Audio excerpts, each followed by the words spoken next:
हरिः ॐ श्री गुरुभ्यो नमः हरिः ॐ आप्यायन्तु ममाङ्गानि वाक्प्राणश्चक्षुश्रोत्रमतो बलेन्द्रियाणि च सर्वाणि सर्वं ब्रह्मोपनिषदं माहं ब्रह्म निराकुर्याम् मा ब्रह्म निराकरोत् अनिराकरणमस्तु अनिराकरणं मे अस्तु तदात्मनि निरतेय उपनिषत्सु धर्मास्ते मयि सन्तु ॐ शान्ति शान्ति शान्तिः ॐ सहना भवतु सहनौ भुनक्तु सह वीर्यं करवावहै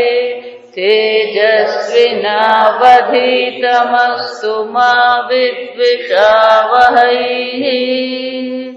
ॐ शान्ति शान्ति शान्तिः सदाशिवसमारम्भाम् शङ्कराचार्यमध्यमाम् अस्मदाचार्यपर्यन्ताम् वन्दे गुरुपरम्पराम् श्रुतिस्मृतिपुराणानाम् आलयं करुणालयम् नमामि भगवत्पादं शङ्करं लोकशङ्करं शङ्करं शङ्कराचार्यं केशवं बादरायणं सूत्रभाष्यकृतौ वन्दे भगवन्तौ पुनः पुनः ईश्वरो गुरुरात्मेति मूर्तिभेदविभागिने व्योमवद्व्याप्तदेहाय दक्षिणामूर्तये नमः निधये सर्वविद्यानां विशदे भवरोगिणां गुरवे सर्वलोकानां दक्षिणामूर्तये नमः ॐ नमः प्रणवार्थाय शुद्धज्ञानैकमूर्तये निर्मलाय प्रशान्ताय दक्षिणामूर्तये नमः न तत्र चक्षुर्गच्छति न वाग्गच्छति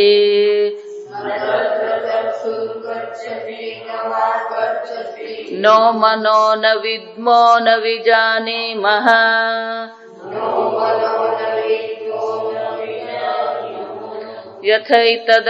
यथैतदनुशिष्याद् अन्यदेव तद्विदिताद् अथो अविदितादधि इति शुश्रुम पूर्वेषाम् येनस्तद्व्याचचक्षिरे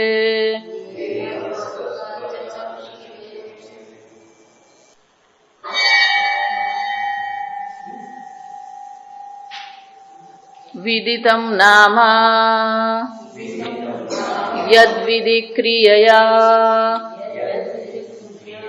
यद्विधिक्रियया अतिशयेन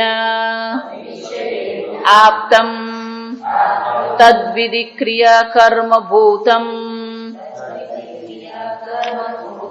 क्वचित् किंचित् कस्यचित् विदितं स्यात् इति सर्वमेव व्याकृतं तद्विदितमेव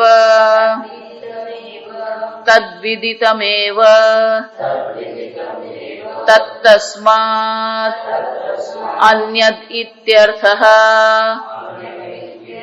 अविदितम् अज्ञातं तर्हि इति તર્હિ ઇતિ પ્રાપ્ત આહ અથ અવિદિતાદ વિદિત વિપરીતાદ અવ્યાકૃતાદ અવિદ્યાલક્ષણાદ વ્યાકૃત બીજાત અધિ ઇતિ ઉપરી અર્થે લક્ષણયા અન્યદ ઇત્યર્થઃ યદ્હિ યસ્માદ અધિ ઉપરી ભવતિ તત્તસ્માદ અન્યદ ઇતિ પ્રસિદ્ધમ તદ્વિદિતમ તદલ્પમ મર્ત્યમ દુઃખાત્મકમ ચ ઇતિ હેયમ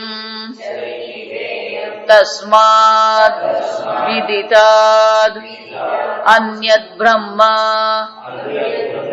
ઇતિ ઉક્તે તુ ઇહ હેયત્વમ ઉક્તમ સ્યાત. વિદિતમ નામ વિધિક્રિયા અતિશયેન આપ્તમ તદ વિધિક્રિયા કર્મભૂતમ. આગળ આપણે જોયું કે વિધિ ક્રિયા દ્વારા જેને જાણવામાં આવે, જેને વ્યાપ્ત કરવામાં આવે, એ વિધિ ક્રિયાનો જે વિષય છે કર્મભૂતમ, એ વિધિ ક્રિયાનો વિષય જે કર્મ છે, ક્વચિત કિંચિત કસ્યચિત વિદિતમ સ્યાદિતિ. શંકરાચાર્યજી કહે છે આ વિદિત કોને કહેવાય? ભલે આપણને ખબર નથી કદાચ, પણ ક્યારેક કોઈક સ્થાન પર કોઈક દ્વારા એ જણાતું જ હોય છે. ભલે આપણા માટે એ વિદિત નથી, પણ બીજાને માટે તો વિદિત હોય. એટલે કે મનુષ્યની ઇન્દ્રિયોથી એ વિદિત ન હોવાથી એ અવિદિત છે એવું નથી. જયારે અહીંયા ઘડી શાસ્ત્ર કે છે વિદિતમ, એનો અર્થ શું થયો? કોઈના પણ દ્વારા ક્યાંક તો એ વસ્તુ કર્મ તો હોવાની જ. જો સમજવા, ધારો કે સ્વર્ગનું સુખ છે, તો સ્વર્ગનું સુખ આપણા માટે અજ્ઞાત છે, પણ જે સ્વર્ગમાં છે એમને માટે તો કેવું છે? વિદિત જ છે, જ્ઞાત જ છે. અને એટલે શંકરાચાર્યજી કહે છે ભલે મનુષ્ય બુદ્ધિથી, મનુષ્યના મનથી કે ઇન્દ્રિયથી આપણે ન જાણી શકીએ, પણ એ અન્ય લોકમાં, અન્ય જો અહીંયા પણ એવું જ છે, જે ધ્વનિ આપણે સાંભળી શકતા નથી એ ધ્વનિ પેલો ચામાચીડિયું સાંભળે છે. ચામાચીડિયું ભગવાને આંખ બહુ નબળી આપી, છતાં પણ એ દિવાલ પર અથડાતું નથી. કેમ? જો જેને આપણે સોનોગ્રાફી કહીએ ને, એ સોનાર જે ધ્વનિના એક પ્રકારના એક તરંગો જ છે. એ તરંગ આપણે સાંભળી શકીએ ને, પણ ચામાચીડિયું સાંભળી શકે છે. કેટલાક પ્રકાશને આપણે જોઈ શકતા નથી, બીજા પ્રાણીઓ જોઈ શકે. એટલે શંકરાચાર્યજી જયારે એવું કહે કે ક્વચિત કસ્યચિત, એટલે કસ્યચિત એટલે કોને માટે? મનુષ્ય જ નહીં. જો સમજો, ઉપનિષદની જયારે ચર્ચા થતી હોય ત્યારે ખાલી મનુષ્યને જ પકડીને કે પૃથ્વી લોકને પકડીને બેસવાની જરૂર નથી. ક્વચિત કોઈક સ્થાન પર, કિંચિત કોઈક વસ્તુ, કસ્યચિત કોઈના માટે તો વિદિત છે જ, આપણા માટે વિદિત નથી. વિદિતમ સ્યાદ ઇતિ સર્વમેવ વ્યાકૃતમ તદ વિદિતમેવ. અને એટલા માટે સર્વમેવ વ્યાકૃતમ, જે પણ કઈ વ્યાકૃત વસ્તુઓ જે છે, આ વ્યાકૃત શબ્દ સમજી લેવા જેવો છે. જા સમજો, શાસ્ત્ર હંમેશા બે શબ્દો વાપરે. જે ઇન્દ્રિયોનો વિષય બને એને વ્યક્ત કહેવાય, જે ઇન્દ્રિયોનો વિષય નહીં બને એને અવ્યક્ત કહેવાય. બીજ જે છે એ વૃક્ષની અવ્યક્ત અવસ્થા છે. બીજ એ વૃક્ષની અવ્યક્ત અવસ્થા છે. એ માત્ર અવ્યક્ત અવસ્થા નથી, એ અવ્યક્ત અવસ્થાની સાથે સાથે અવ્યાકૃત પણ છે. કેવું છે? અવ્યાકૃત. તો કે અવ્યાકૃત અને અવ્યક્તમાં શું ફરક? સમજો, અહીંયા ઘડી શું કીધું? સર્વમેવ વ્યાકૃતમ. આ બધી વસ્તુ વ્યાકૃત છે એવું કીધું. વ્યક્ત છે એવું નહીં કીધું, પણ શું કીધું? વ્યાકૃતમ. અહીંયા શાસ્ત્ર, અહીંયા શું લખ્યું? સર્વમ વિદિતમ સ્યાદિતિ સર્વમેવ વ્યાકૃતમ. તો એની વ્યાખ્યા કરે તો શું થાય? વિવિધે આકૃતિ ઇતિ વ્યાકૃતમ. વિવિધ આકૃતમ ઇતિ વ્યાકૃતમ. વિવિધ પ્રકારના નામ અને રૂપ છે, વિવિધ પ્રકારના આકારો ત્યાં છે. જ્યારે હું એમ કહું વ્યક્ત અને અવ્યક્ત, જ્યાં સમજો, તો એ તો માત્ર વસ્તુ તમારી ઇન્દ્રિયનો વિષય છે કે નથી એટલું જ દર્શાવે. પણ અવ્યાકૃત એટલે શું? તો કે વૃક્ષ બીજમાં માત્ર અવ્યક્ત નથી, એ અવ્યાકૃત પણ છે. કેમ? કારણ કે વૃક્ષ એક નામ અને રૂપ નથી. વૃક્ષના અનેક નામ અને રૂપ છે. કેમ? વૃક્ષમાં થડ છે, ત્વચા છે, એની છાલ છે, સમજો, થડ છે, છાલ છે, મૂળ છે, એની ડાળી છે, એની શાખા છે, એના પાન, પર્ણ છે, પુષ્પ છે, ફળ છે, કૂપણ છે, તો અનેક છે. વૃક્ષ એક કહેવાય, પણ એક વૃક્ષમાં શું છે? તો આ જેટલા પણ એક વૃક્ષના વિવિધ નામ અને રૂપ છે, વિવિધ આકૃતિઓ જે છે, એક જ વૃક્ષમાં વિવિધ આકૃતિઓ અને વિવિધ નામો જે છે, એ બધા બીજમાં શું છે? અવ્યાકૃત છે. જો આપણે ગળો ને માટી, પેલો દ્રષ્ટાંત સમજીએ ને, એટલે આમાં ગળો ને માટી, આ માટી છે ને એ ગળો બની ગયો, બહુ સીધું છે. પણ આ બીજનું જયારે દ્રષ્ટાંત જોઈએ ત્યારે આપણને પેલું અવ્યાકૃત ખબર પડે. સોનું એક જ છે, પણ સોનું માંથી શું કરી શકીએ આપણે? વ્યાકૃત એટલે શું થાય? અનેક પ્રકારના ઘરેણા બને, ચેન બને, બંગડી બને, કંગન બને, મુગુટ બને, તો એ બધા શું કહેવાય? વ્યાકૃત કહેવાય. વિવિધ આકાર અથવા વિવિધ નામ રૂપ છે. એટલે શંકરાચાર્યજી કહે છે જે પણ કઈ જણાઈ રહ્યું છે વિદિતમ છે, બધું કેવું છે? સર્વમેવમ વ્યાકૃતમ તદ વિદિતમ એવ. જે પણ કઈ વ્યાકૃત છે એ સર્વ બધું જણાઈ જ રહ્યું છે, વિદિતમ. તત્તસ્માદ અન્યદ, એ જણાઈ રહ્યું છે, વિદિતમ છે, એ જ્ઞાત છે. એનો અર્થ શું થયો? એ અન્ય છે. જે વિદિત હોય એ જાણવા વાળાથી કેવું હોય? અન્ય હોય. અને એટલે શંકરાચાર્યજી કહે છે ભલે આપણા માટે અવિદિત હોય, પણ ક્યાંક કોક તો એને જાણતું જ હોય. એટલે સર્વ વ્યાકૃતમ, જે પણ વ્યાકૃત નામ રૂપ છે એ બધા કેવા કહેવાય? વિદિત જ કહેવાય. બરાબર સમજો. આ બીજું દ્રષ્ટાંત છે. આગળ એક જોઈ ગયા, બીજું હતું વિદિત અને અવિદિત. અહીંયા આગળ વિદિત અને અવિદિત નો બીજો અર્થ છે. આ સમજો, બધું આપણને હરખું જ લાગતું હોય. અહીંયા આગળ શંકરાચાર્યજી બીજો એક અર્થ આપણને આપી રહ્યા છે કે ખરેખર જોવા જાવ તો દરેક વ્યાકૃત વસ્તુ તો કેવી છે? વિદિત જ કહેવાય. ભલે આપણને વિદિત નથી, ક્યાંક કોઈને તો એ વિદિત છે જ. અને એટલા માટે સર્વમ વ્યાકૃતમ વિદિતમ એવ. જે પણ કોઈ વ્યાકૃત વસ્તુઓ છે એ બધી કેવી છે? એ વિદિત કોટીમાં જ આવે. બરાબર. તો કે તો બ્રહ્મ વ્યાકૃતમ નથી, અને જો બ્રહ્મ વ્યાકૃતમ નથી તો પછી એ વિદિત હોવાનું નહીં. એટલે કે છે અવિદિતમ અજ્ઞાતમ તર્હિ ઇતિ પ્રાપ્તે આહ. અવિદિતમ અજ્ઞાતમ એમ કીધું તો પછી કે તમારો બ્રહ્મ કેવો થઈ ગયો? અજ્ઞાત થઈ ગયો. અને જો એ અજ્ઞાત છે તો પછી એને જાણવાનો કોઈ પ્રશ્ન જ નથી. તમે જ કીધું અવિદિતમ. જા સમજો. એટલા માટે બીજો અર્થ આપી રહ્યા છે. જો વિદિતમ અને અવિદિત થી અન્ય છે એમ કહીએ તો પેલો અવિદિત નો અર્થ આવો જો થઈ જાય ને કે એને જાણી શકાય એમ છે જ નહીં, તો પછી ઉપનિષદ બંધ કરીને ઘરે જ બેસી જવાનું.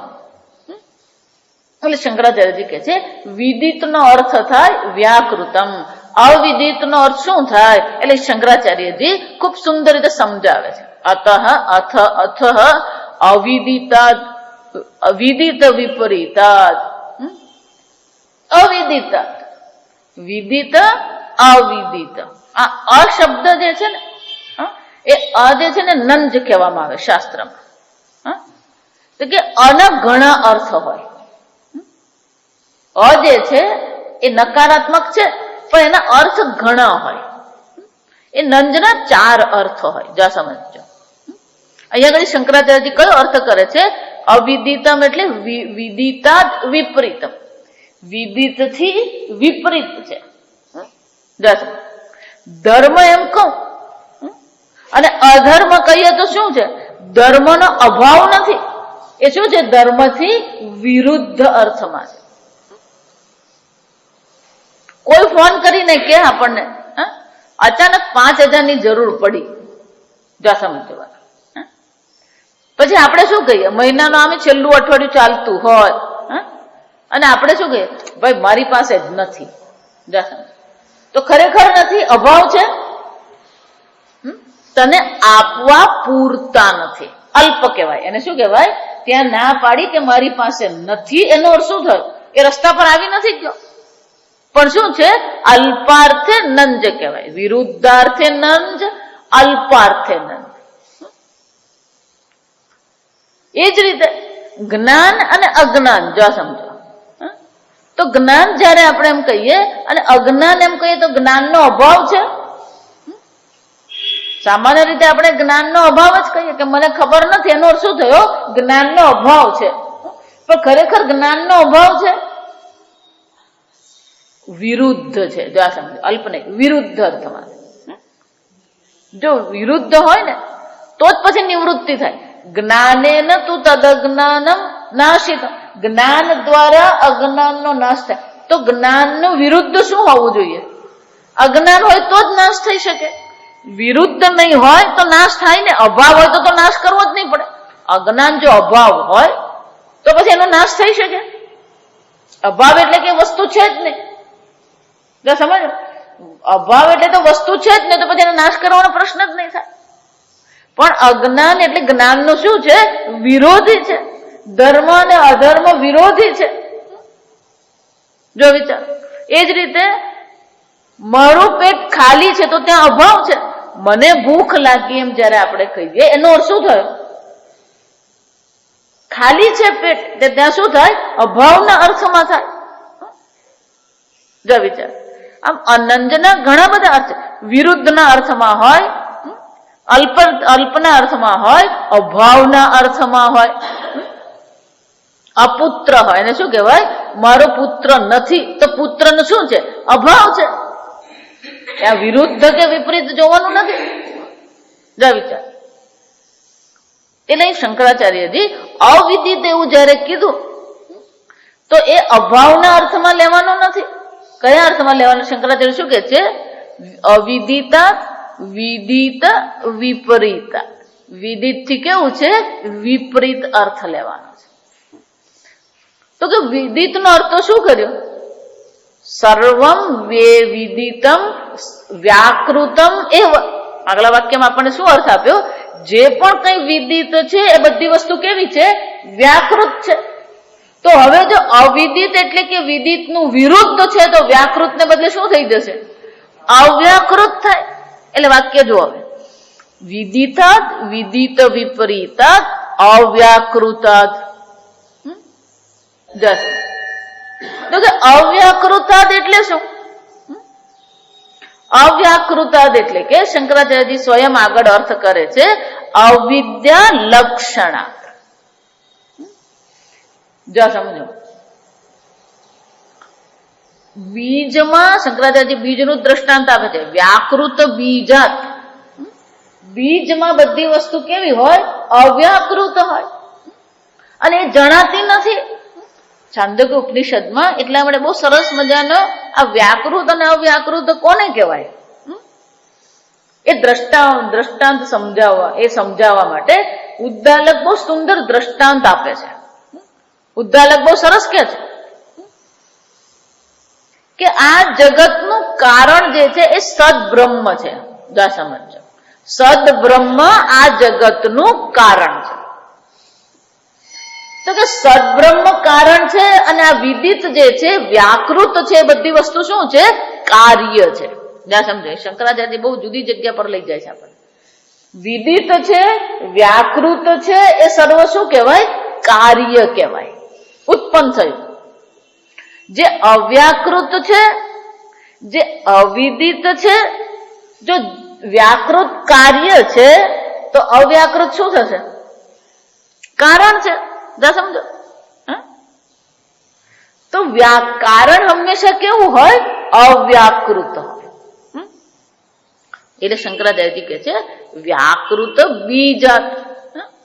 આ બીજ જે છે એ બીજમાં આ વૃક્ષ કેવું છે?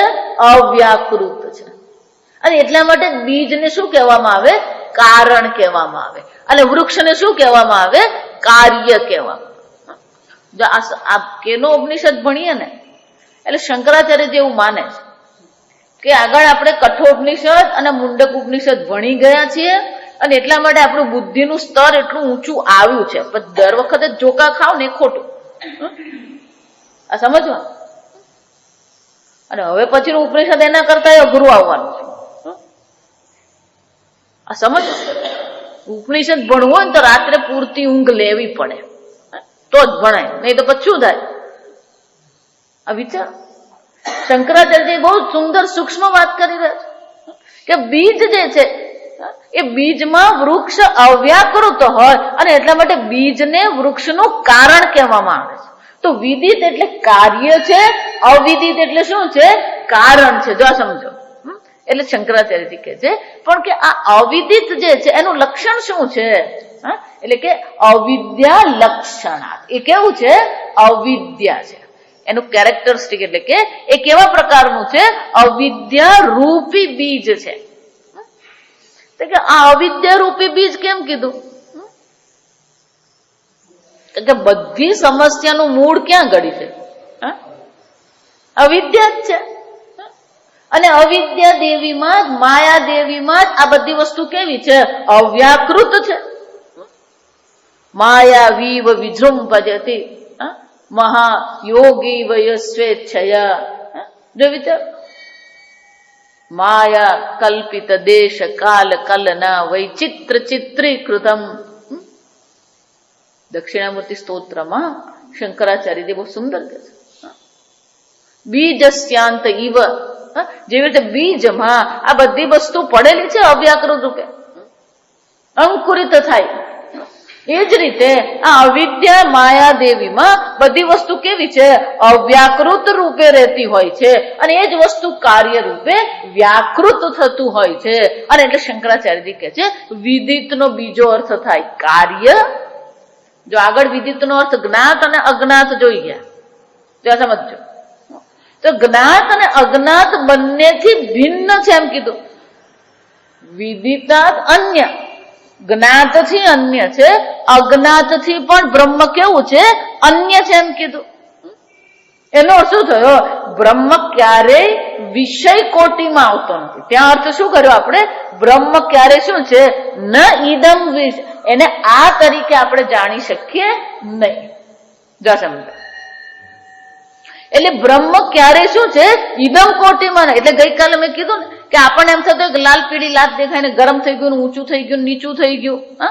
આ બધા અનુભવો છે. એ અનુભવોના ક્ષેત્રમાં બ્રહ્મ ક્યારેય આવી શકે એમ છે જ નહીં. એ વિદિત અને અવિદિત થી ઉપર છે, અન્ય છે.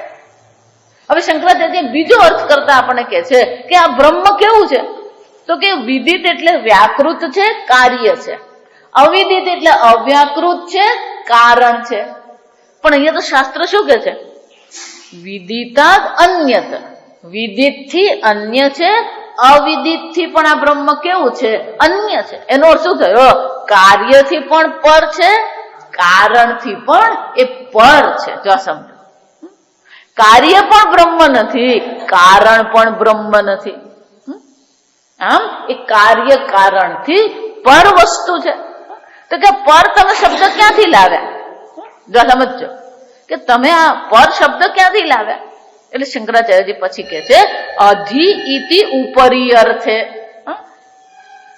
વિદિતાદ અન્યત, અવિદિતાદ અધિ. ત્યાં અન્ય શબ્દને બદલે કયો શબ્દ વાપર્યો? અધિ. એટલે શંકરાચાર્યજી કે છે આ અધિ કયા અર્થમાં? જો હું તમને જયારે વંચાવું ને ત્યારે એક એક સંધિ છૂટી કરીને વંચાવું. કે હું આખું વંચાવું તો તમને એમ જ થાય કે એક જ શબ્દ છે. અધિથી ઉપર આ બોલવાની તકલીફ પડે. અધિ ઇતિ ઉપરી અર્થે. જો સમજો. આ બધી સંધિ છે. એટલે શંકરાચાર્ય શું કે છે, આ અધિશબ્દ જે છે એ કયા અર્થમાં છે? ઉપરીના, ઉપર એટલે કે પરના અર્થમાં છે. ઉપરી અર્થે લક્ષણયા અન્યદિત્યર્થ. શંકરાચાર્યજી કે છે લક્ષણાથી આપણે સમજવાનું છે. વાચ્યાર્થ તો અન્ય જ છે, પણ લક્ષણાથી અર્થ શું થાય છે? કારણથી અન્ય એટલે કે કારણથી એ પર છે. યદ્હિ યસ્માદ અધિ ઉપરી ભવતી તત્તસ્માદ અન્યદિતિ પ્રસિદ્ધમ. જે બીજી કોઈ વસ્તુથી ઉપરી છે એમ કહીએ તો હંમેશા એ એનાથી કેવું હોવાનું? અન્ય જ હોવાનું છે. એટલે અન્ય તો છે જ, પણ ખરેખર કાર્ય અને કારણથી એ પર છે એ પ્રકારથી સમજવાનું છે. અને પર એમ કહીએ એટલે એમાં અન્ય શબ્દ આવી જ ગયો. ફરીથી પેલો અન્ય કહેવાની જરૂર નથી. એટલે શંકરાચાર્યજી કહે છે જે જેનાથી ઉપરી હોય તે તેનાથી કેવું હોવાનું હોય? અન્ય જ હોય. અને એટલે કે છે યસ્માદ અધિ ઉપરી ભવતી તત્તસ્માદ અન્યદિતિ પ્રસિદ્ધમ. આ વસ્તુ તો પ્રસિદ્ધ જ છે. તો એનો અર્થ શું થયો? શંકરાચાર્યજી આપણને આ પ્રસિદ્ધ વાક્ય આપે છે, યદ વિદિતમ તદ અલ્પમ. જે વિદિત હોય એ કેવું હોય? અલ્પ હોય. જો આ અલ્પ એટલે એમ નહીં માનવાનું કે બટાકા ને કેરી અલ્પ છે. આ સમજજો.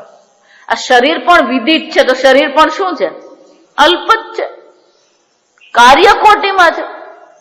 એટલે એને એટલું મહત્વ આપવાની જરૂર નથી. આપણે તત્વોમાં જોઈ કે આ ભોગાયતન છે, ભોગ સાધન છે, અને સાધન ક્યારેક બંધ થઈ જાય ખરું, બગડે ખરું, પણ એને કારણે આપણી બુદ્ધિને બગાડવાની જરૂર નથી. કેમ? યદ વિદિતમ તદલ્પમ. આ શરીર અલ્પ જ છે. અને જો અલ્પ હોય અને પછી આપણે એમ માનતા હોય મારું શરીર આમ પરફેક્ટ રહે, જો સમજો, દુઃખી થવાના જ વારા કહેવાય આને. શંકરાચાર્ય શું કહે છે? આ વિદિત છે ને અલ્પ છે, તો પછી એ દુઃખી થતું હોય તો આપણે દુઃખી થવાની જરૂર નથી. જો સમજવાનું. એટલે પેલું મારું મલેરિયાનું તાવનું જે દ્રષ્ટાંત છે ને બરાબર પાક્કું જ છે. મલેરિયાનો તાવ આવવો એક છે, પણ બીજો તાવ ક્યાં આવેલો હોય? આપણા મગજમાં તાવ હોય. મને તાવ આવ્યો, મન તાવ આવ્યો, મન તાવ આવ્યો. પેલું બીપી વધે ને એના કરતા વધારે મગજનું બીપી વધેલું હોય. મને તો બીપી છે, મને તો બીપી છે. એટલે માળા ભગવાનની નહીં કરે, કોની કરે? બીપી નહીં કરતો હોય. જો વિચારો, શરીર બીમાર હોવું એ દુઃખનું કારણ નથી. આ સમજો. યદ વિદિતમ તદલ્પમ. એ અલ્પ જ છે, પરિચ્છિન્ન જ છે. અને પરિચ્છિન્ન છે તો કેવું છે? મર્ત્યમ. એ કેવું છે? મર્ત્ય જ છે. એમાં એટલી બધું કઈ એને પંપાડવાની જરૂર નથી. યદ વિદિતમ તદલ્પમ તદમર્ત્યમ દુઃખાત્મકમ. શંકરાચાર્યજી કેવું છે? એ દુઃખાત્મક જ છે. તું કેમ દુઃખી થાય? જો સમજો, શરીરને તાવ આવે એમાં આપણે દુઃખી થવાની જરૂર નથી. શરીર દુખતું હોય તો આપણે દુઃખી થવાની જરૂર નથી. એ પીડા જરૂરી છે. કેમ? એ પીડા થાય તો આપણને ખબર પડે કે શરીરમાં કઈક ગડબડ છે. ભગવાને આ પીડા આપણને કેમ આપી છે? જો વિચારો, ધારો કે તમારી આંગળીમાં કંઈક વાગે, અને તમને પીડા થાય જ નહીં. જો એક છોકરીને એવું થયું હતું, સ્કૂલ 10 કે 11 વર્ષની છોકરી હતી. સ્કૂલેથી પેલા પ્રવાસે લઈ ગયા. પછી પેલી બારી હોય બસની, જો સાંભળજો, એ બેસીને એની બેનપણી સાથે વાતો કરતી હતી. તો વાતો કરવામાં એને વાતમાં આપણને આદત હોય ને આમ હાથ રાખવાની. જો સાંભળજો. એટલે એને એનો હાથ શું કરેલો? બારીની બહાર. અને એ આ બાજુ રસ્તા બાજુ હતી. સામેથી બીજી એક બસ આવી અને બસની ટક્કર લાગી અને એનો હાથ શું થઈ ગયો? પણ જેવો હાથ એનો થયો એને ખબર નહીં પડી. એને એમ થયું કે બસ બાજુમાંથી પસાર થઈ ગઈ. એટલે બિલકુલ યાંત્રિક રીતે તરત એને એનું માથું પણ શું કરી દીધું? બહાર. એટલે હાથનું તો થયું જ, પણ સાથે શું થયું? On the spot. જો સમજો, તત્કાળ જ. સમજો. પણ અહીંયા પેલો પીડાનો અનુભવ થયો તો ખબર પડી કે અહીંયા હાથમાં કંઈક થયું. જો પીડાનો અનુભવ જ નહીં થાય તો હાથ ગુમાવાના વારા આવે. આ સમજો. એટલે પીડા તો જરૂરી જ છે. પીડાને સંવેદના કહેવાય. સંસ્કૃતમાં શું કહેવાય? પીડાને સંવેદના કહેવાય. એ સંવેદના તો આવશ્યક છે આપણને. પણ એને કારણે પછી જે મગજ પર પીડા લઈને ચાલીએ ને આપણે, માથું દુખે ને એના કરતા મને માથું દુખે ને એ વધારે દુખતું હોય આપણને. એટલે કહું ને આખા ઘરમાં મને જ કેમ મેલેરિયા થયો, જો સમજજો. આમ આ શરીર કેવું છે? અલ્પમ મર્ત્યમ દુઃખાત્મકમ. કેરી દુઃખાત્મક છે એમ ને, પુત્ર દુઃખાત્મક છે એમ ને, આ શરીર પણ શું છે? યદ વિદિતમ તદલ્પમ મર્ત્યમ દુઃખાત્મકમ છે. અમને તો જરાય દુઃખાત્મક લાગતું જ નથી, જો એટલે જ તકલીફ છે. એ દુઃખાત્મક લાગે ને તો ઉપનિષદ સમજાવવા માંડે. ઉપનિષદ નહીં સમજાય એટલે સમજવાનું કે આપણી બુદ્ધિ હજી શું છે, આ બધામાં અટવાયેલી છે. આ બધામાંથી બુદ્ધિ ઉપર ઉઠે ને તો પછી આ બધું સમજાવવા માંડે.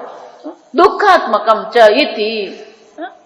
તો પછી શું કરવાનું? હે યમ શંકરાચાર્ય શું કે છે? એને શું કરવાનો હોય? માનસિક રીતે એનો શું કરવાનો છે?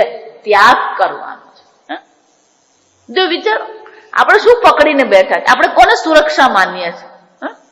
આપણે ઘરને સુરક્ષા માનીએ, પુત્રને સુરક્ષા માનીએ, ધનને સુરક્ષા માનીએ, પણ આ બધી વસ્તુ કઈ કોટીમાં? યદ વિદિતમ તદલ્પમ. એનો અર્થ એવો નથી કે આ બધી વસ્તુ જરૂરી નથી, છે જરૂરી, જીવન જીવવા માટે આવશ્યક છે, પણ એને માટે મન બગાડવાની જરૂર નથી. કેમ? હે યમ શંકરાચાર્ય શું કે છે?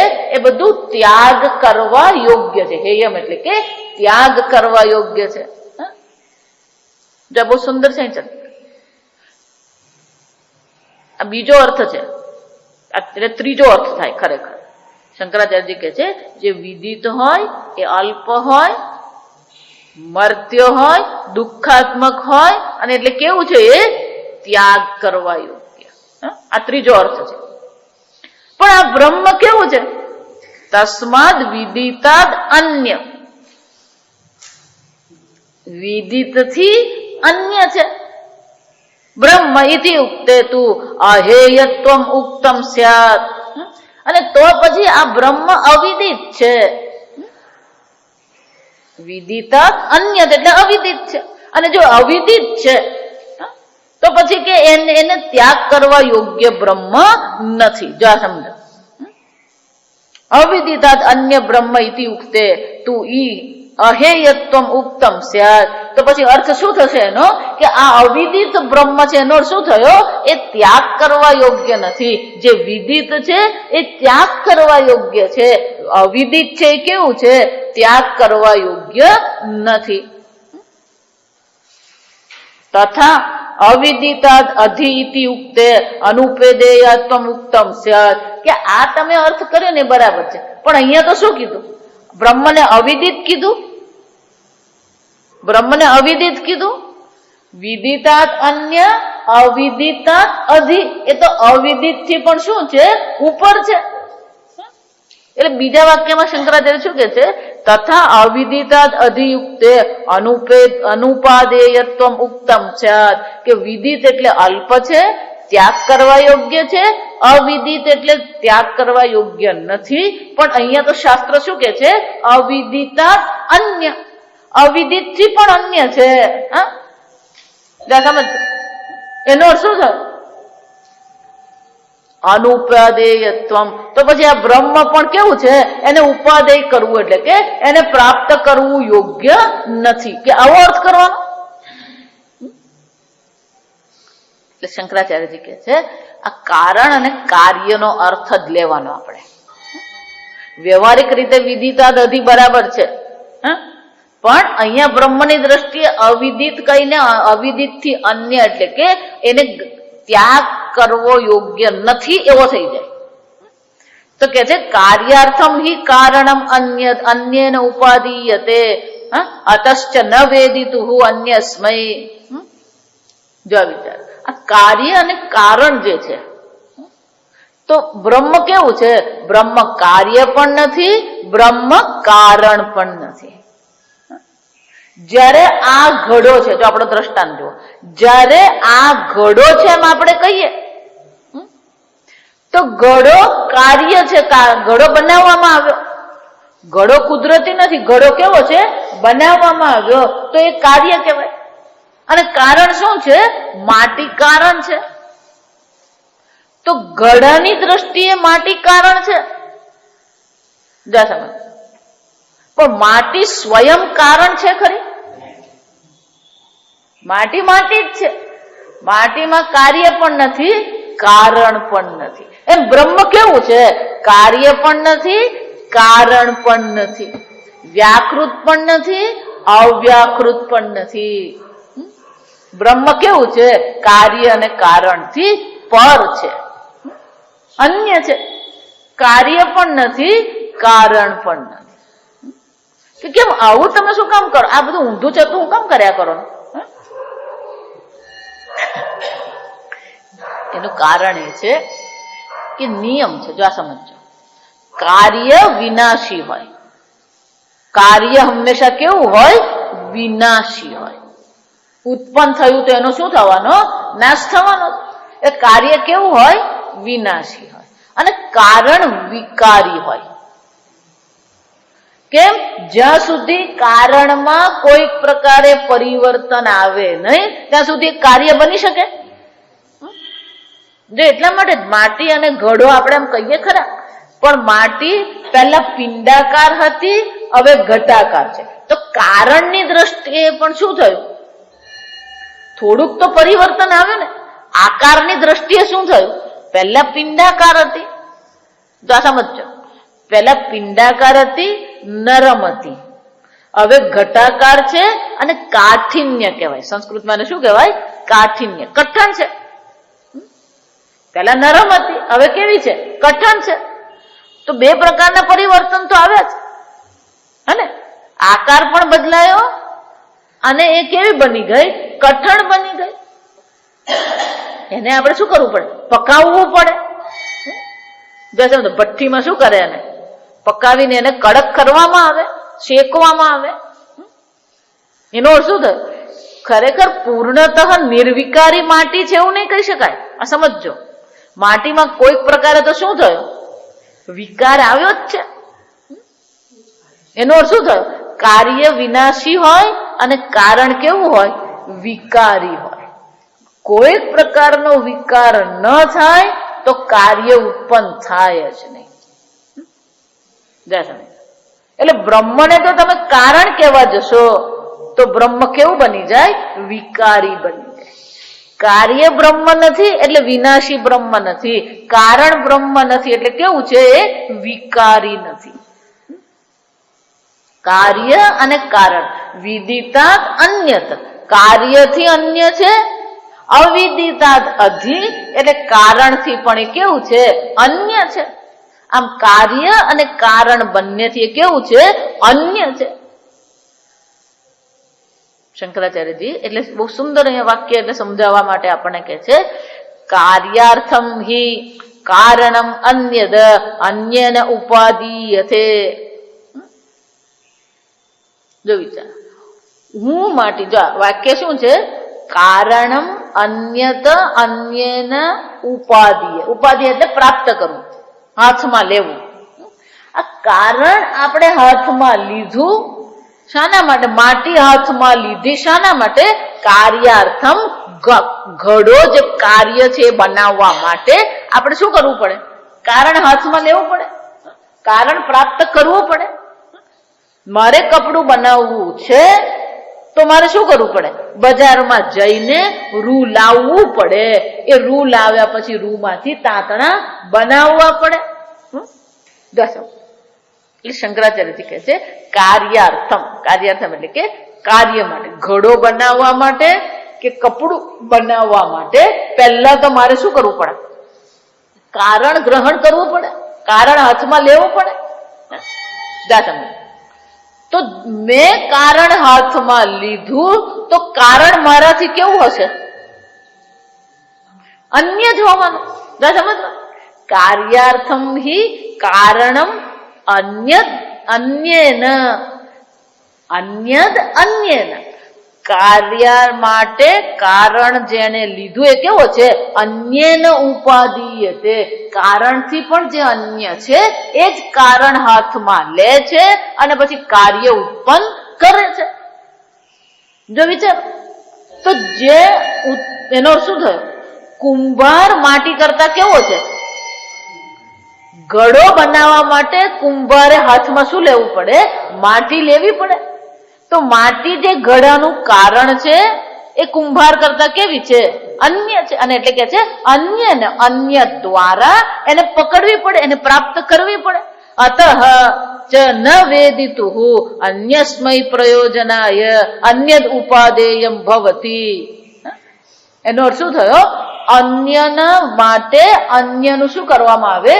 ઘડો બનાવવા માટે. જો સમજો, ઘડો પણ અન્ય જ છે. એટલે વાક્ય જોવે એટલા માટે, અતઃ એટલે એટલા માટે, ન વેદિતુઃ, વેદિતુઃ એટલે જાણવા વાળો. વેદિતુઃ એટલે શું છે? જે જાણવા વાળો છે. જાણવા વાળો જે છે એનાથી શું છે? અન્યસ્મય પ્રયોજનાય અન્ય ઉપાદેયમ ભવતી. કુંભાર જે ઘડાને જાણવા વાળો છે એને શું કરવું પડે? ઘડા માટે અન્યસ્મય એટલે કે અન્ય ઘડા માટે અન્ય માટે શું કરવી પડે? એને ગ્રહણ કરવી પડે. અતઃ ચ ન વેદિતુઃ અન્યસ્મય પ્રયોજનાય અન્ય ઉપાદેયમ ભવતી.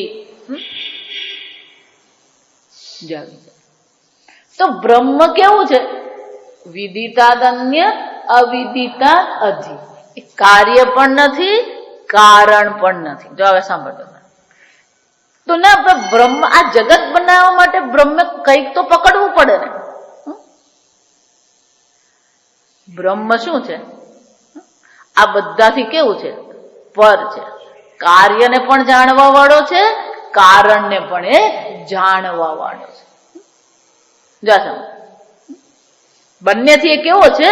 પર છે. એ બંનેથી અન્ય છે, એ બંનેથી ભિન્ન છે. બંને કરતા એ ભિન્ન છે.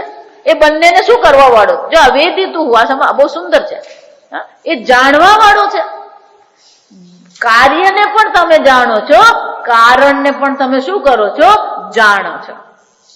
જાણવા વાળો હંમેશા જાણવાની વસ્તુથી કેવું હોવાનું? અન્ય જ હોવાનું. અને એટલા માટે કે છે આ પ્રકારથી વિદિત અવિદિતાભ્યામ અન્યદ ઇતિ. આમ બ્રહ્મ કેવું છે? વિદિત અને અવિદિત એ બંનેથી પર છે. પણ કે એ કારણ પણ ગ્રહણ કરવું પડે તો જ એનું થાય. પણ બ્રહ્મ તો કારણ છે જ નહીં. જો સમજો, આગળ પેલો પ્રશ્ન ઉઠાવવામાં કે તો પછી બ્રહ્મ, એને બ્રહ્મ હેયમ એટલે કે ત્યાગ કરવા યોગ્ય છે. વિદિત એટલે ત્યાગ કરવા યોગ્ય, અવિદિત એટલે કે ત્યાગ કરવા યોગ્ય નથી. જો સમજો, આ ત્રીજો અર્થ છે. આ સમજો તો વિદિત એટલે ત્યાગ કરવા યોગ્ય છે, અવિદિત એટલે ત્યાગ કરવા યોગ્ય નથી. શંકરાચાર્યથી કહે છે આ બ્રહ્મ કેવું છે? વિદિત અને અવિદિત બંનેથી ભિન્ન છે. એનો અર્થ શું થયો? એને હેયમ એટલે ત્યાગ કરવા યોગ્ય પણ નથી, પકડવા યોગ્ય પણ નથી. જા વિચાર, બ્રહ્મ પ્રાપ્ત કરવાનું છે નહીં, પ્રાપ્ત કરવા યોગ્ય છે. એ પ્રાપ્ત કરવાની કોટીમાં આવશે, ત્યાગ કરવાની કોટીમાં પણ આવી શકે. જો વિચારો, એટલે શું કે છે? વિદિત અવિદિતાભ્યામ અન્ય ઇતિ હેય ઉપાદેય પ્રતિષેધેન. આ બ્રહ્મ જે છે કેવું છે? એને હેય એટલે એનો ત્યાગ પણ નહીં થઈ શકે, એને શું છે? પકડી પણ શકીએ નહીં. ઉપાદેય એને પ્રાપ્ત કરી શકીએ આપણે નહીં. ત્યાગ કરવા યોગ્ય પણ નથી, ઉપાદેય પકડવા યોગ્ય પણ નથી, ગ્રહણ કરવા યોગ્ય, પ્રાપ્ત કરવા યોગ્ય એ છે જ. આ જગતની બધી વસ્તુ કેવી છે? ક્યાં તો તમે એને પકડો અને ક્યાં તો એને તમે છોડો. બ્રહ્મ કેવું છે? આ બંનેથી પર છે. વિદિત અવિદિત હેય ઉપાદેય પ્રતિષેધ. એટલે શંકરાચાર્યજી કહે છે વિદિત અને અવિદિત થી અન્ય કહીને આપણને શું કહેવામાં આવ્યું? એ હેય અને ઉપાદેયનો પ્રતિષેધ કરી દેવામાં આવ્યો. બ્રહ્મને છોડવાનું પણ નથી, બ્રહ્મ છોડવા યોગ્ય પણ નથી, બ્રહ્મ પકડવા યોગ્ય પણ નથી. આમ જ્ઞાત પણ નથી, અજ્ઞાત પણ નથી, એટલે કે વિષય કોટીમાં નથી. બ્રહ્મ કાર્ય પણ નથી, કારણ પણ નથી. એટલું જ નહીં, બ્રહ્મ હેયમ પણ નથી, એટલે કે ત્યાગ કરવા યોગ્ય પણ નથી. ઉપાદેય એટલે કે પ્રાપ્ત કરવા યોગ્ય પણ નથી. જો વિચાર કે તો પણ છે શું? તો પછી આ ક્યારના ખટપટ ખટપટ ખટપટ કર્યા કરો. તે કે એક જ હોઈ શકે. જો આપ વિચારી જો, આ જગતની કોઈ પણ વસ્તુ હોય, આ ત્રણમાંથી એકમાં જ આવવાની. ક્યાં તો વિદિત હોય ને કાં તો અવિદિત હોય, કાં તો કાર્ય હોય ને કાં તો કારણ હોય. અને ક્યાં તો ત્યાગ કરવા યોગ્ય હોય અને ક્યાં તો એને પકડવા યોગ્ય હોય. આમાંથી બીજું તો હોઈ શકે જ નહીં.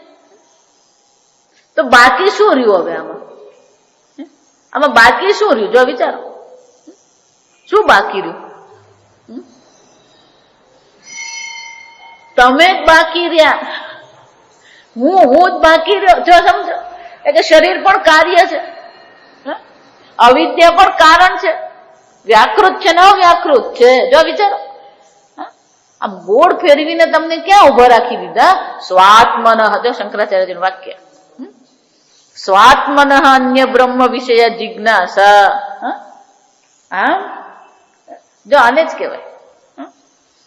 પૂજ્ય સ્વામીજી એટલા માટે બહુ સરસ કે કોઈ પણ વ્યક્તિ હોય ને, એ ગમે એવા આર્ગ્યુમેન્ટ કરતી હોય, જો સમજો, ગમે એવા તર્ક વિતર્ક કરતી હોય, આ મલ્લ યુદ્ધ જે ચાલે ને, આ મલ્લ યુદ્ધ જે થતા હોય, એમાં આપણા અખાડામાં તો આપણે બીજાને હરાવી શકીએ. જો આ સમજો, આપણા વિસ્તારમાં તો આપણે હરાવી શકીએ, પણ ખરો મલ્લ કોને કહેવાય? જે એના વિસ્તારમાં જાય, એના અખાડામાં ઉભો રહે, એને ચેલેન્જ કરે અને પછી એને હરાવે. જો આ સમજો, કેમ? એના વિસ્તારમાં હોય ને એટલે બધા એને શું કરતા હોય? પોરસ ચડાવવા વાળા હોય. આ બિચારો એકલો જ હોય. એનો શું થયો? ખરો પહેલવાન કોણ છે? એ બીજાના અખાડામાં જઈને એને પછાડે. એમ શંકરાચાર્ય જે બહુ સરસ કે છે. આ વિચાર,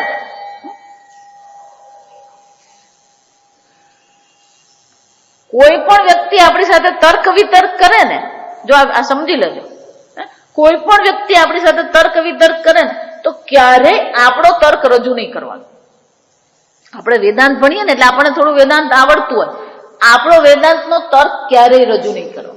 એનો જે તર્ક છે ને, એનો જ તર્ક પકડવાનો અને એને હરાવવાનો.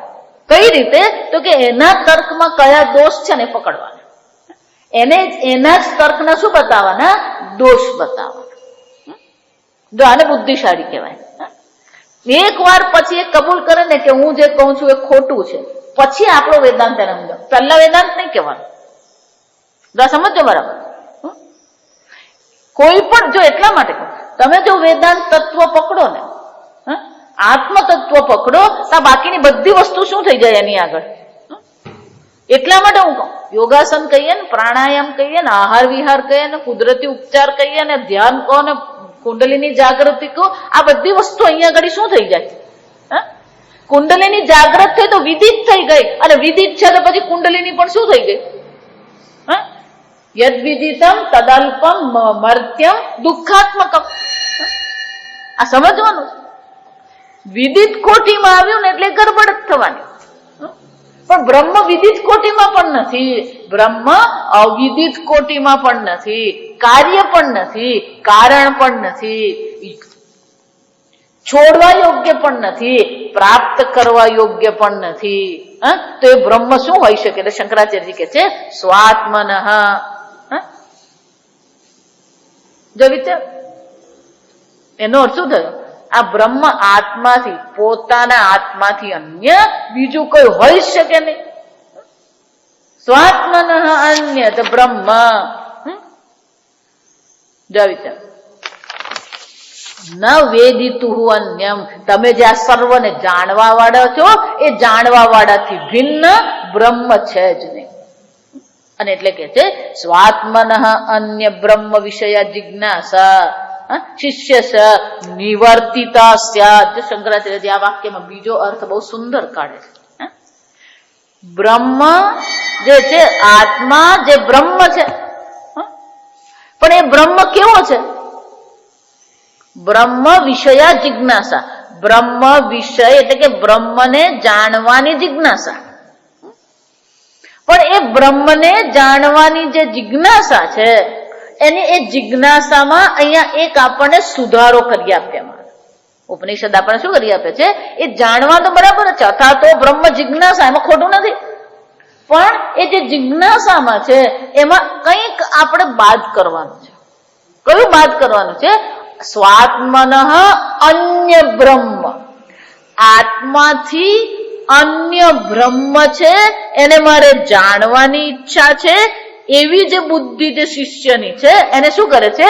નિવર્તિતા સ્યાત. આત્માથી અન્ય બ્રહ્મનો સાક્ષાત્કાર મારે કરવાનો છે. એવી જે શિષ્યની જિજ્ઞાસા છે એ જિજ્ઞાસાની પણ અહીંયા આગળ શું કરવામાં આવી? નિવર્તિતા સ્યાત. એ તમારી અન્ય તરીકેની જે ઈચ્છા છે એનો પણ અહીંયા શું કરી દેવામાં આવ્યો? છોડી દેવામાં આવ્યો. નિવર્તિતા એટલે એની નિવૃત્તિ કરવામાં આવી. જો વિચાર, તમે કોને શોધી રહ્યા છો? પોતાને જ શોધી રહ્યા છો. જીવ ઢૂંઢે બ્રહ્મ કો તીનો ઉત કે ઉત. ખરેખર આપણે જે શોધીએ છીએ કોણ છે? આત્માથી ભિન્ન બ્રહ્મ છે જ નહીં.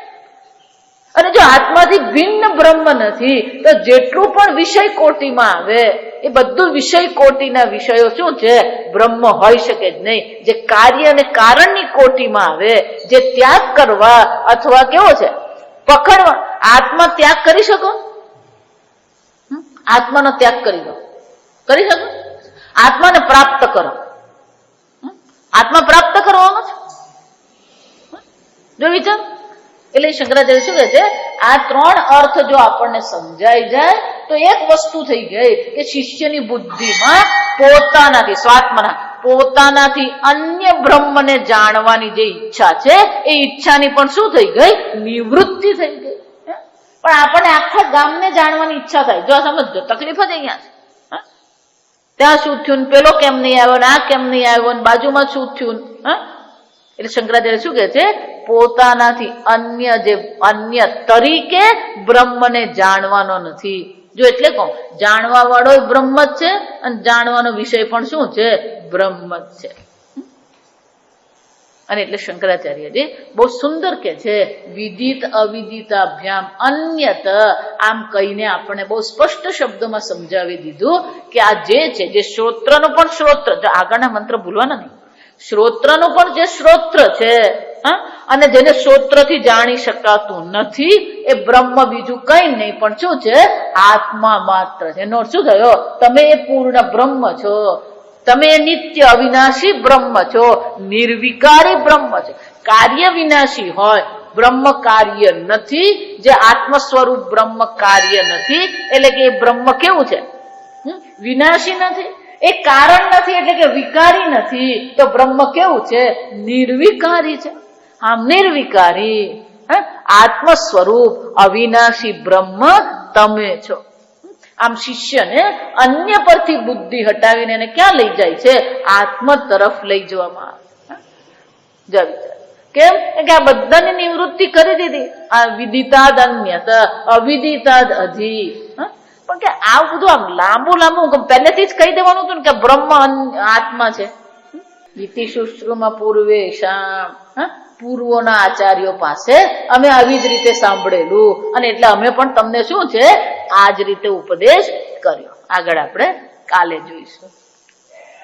ઓમ અસતો માં સદ્ગમય તમસો માં જ્યોતિર્ગમય મૃત્યોર્મા અમૃતંગમય. ઓમ પૂર્ણમદ પૂર્ણમિદં પૂર્ણાત પૂર્ણમુદચ્યતે પૂર્ણસ્ય પૂર્ણમાદાય પૂર્ણમેવાવશિષ્યતે. ઓમ શાંતિ શાંતિ શાંતિ. હરિ ઓમ શ્રી ગુરુભ્યો નમઃ. હરિ ઓમ.